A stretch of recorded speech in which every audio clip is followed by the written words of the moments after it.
Welcome back. Today we're going to tackle one of the most, misunderstood cards in the entire tarot deck, the Lovers. And let me tell you, it's about so much more than you probably think. All right, so here's what we've got on tap. First, we're going to bust a huge myth about this card right off the bat. Then, we'll get into the nitty-gritty of its amazing imagery, break down what it means when it's upright versus reversed, and wrap it all up with the card's most powerful piece of advice for you. Okay, so let's be real. When you see the Lover's card, what's the very first thing that pops into your head? For most people, yeah, it's all about that fairy tale storybook romance, right? And that right there, that's probably the single biggest misconception about this card. Don't get me wrong, it can absolutely point to a super powerful romantic connection. But its real message, wow, it goes so much deeper and is way more personal than just finding the one. See, while it can definitely hint at those amazing soulmate connections, what this card is really about, at its core, is a huge personal choice. It's a crossroads, a moment where the universe is asking you to get really clear on who you are and what you stand for. So here's the key takeaway. This card is all about the foundation. It's telling you, hey, get crystal clear on your values first. You've got to know what you stand for before you can create that perfect partnership. And that goes for a partnership with someone else, or maybe even more importantly, a partnership with yourself. Okay, so to really get this, we've got to look at the pictures, right? The classic Rider-Waite deck is packed with symbols, and they tell such a cool story.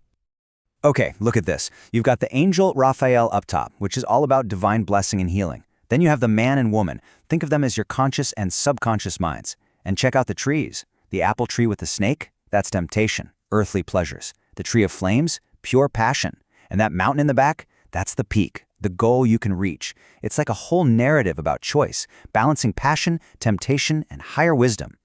And get this, astrologically, this card is tied to Gemini. And what is Gemini all about? Duality, communication, choices. It fits perfectly, doesn't it? It just drives home the point that the Lovers isn't just some passive, floaty feeling. It's about active, conscious, well-communicated choices that lead to balance. All right, so let's talk about what happens when you pull this card upright.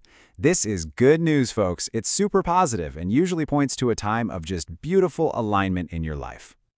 So here's a little cheat sheet for you. Just think of it like two sides of the same coin. The coin is choice.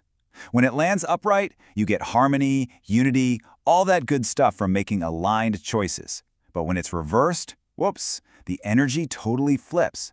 Now we're talking conflict, imbalance, and the fallout from being misaligned. When this card is upright, it's talking about that magical moment of perfect union. It's when you feel totally, completely in sync with someone else. Or, hey, maybe it's not even about another person. It could be that you're finally finding that beautiful sense of harmony and balance inside yourself. So if you're asking about love, well, if you're single, this is one of the best cards you could hope to pull.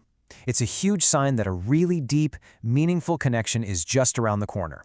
And if you're already in a relationship, get ready because things are about to get deeper and more romantic in a big way. And what about career and money? Well, this could be pointing to a fantastic business partnership. Finding that person who's just on the exact same wavelength as you. But it's also that big crossroads card. It signals a moment where you have to make a major decision about your career, one that really truly lines up with what you value in life. Okay, but what happens when we flip the card over? When it shows up reversed, that beautiful, harmonious energy does a complete 180. Now we're talking disharmony, and it's a major signal that something, somewhere, is out of whack. A reversed Lover's card often shows up when you're feeling out of sync. Maybe it's an internal conflict, or maybe you're just not clicking with the people around you. It can also be a little warning sign that maybe, just maybe, we're blaming other people for a mess we helped make. And that, of course, creates a ton of tension. In relationships, this points to a real imbalance. It feels cold, detached. You and your partner are just not on the same page. Your goals, your values, they're clashing. And this card is basically a wake-up call. It's saying you have to talk about this stuff, honestly, if you want the relationship to have a fighting chance. At work, you've got to be careful. This is a heads up about potential conflict with coworkers or a business deal going south. It's also a huge red flag against making impulsive money moves.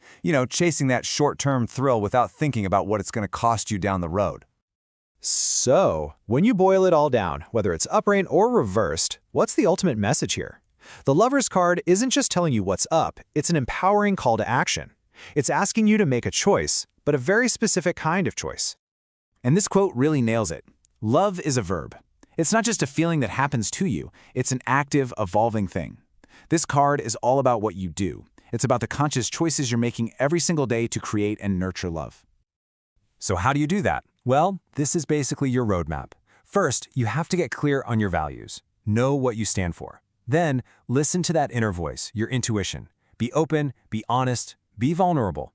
And most importantly, choose self-love first. Because honestly, before you can truly choose a partner or new path, you've got to choose yourself.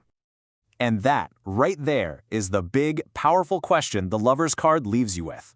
What is the most loving choice you can make for yourself today?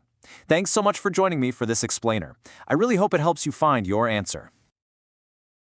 Continue your tarot journey by liking, subscribing, and checking out our books. The link is in the description below. Until next time, goodbye.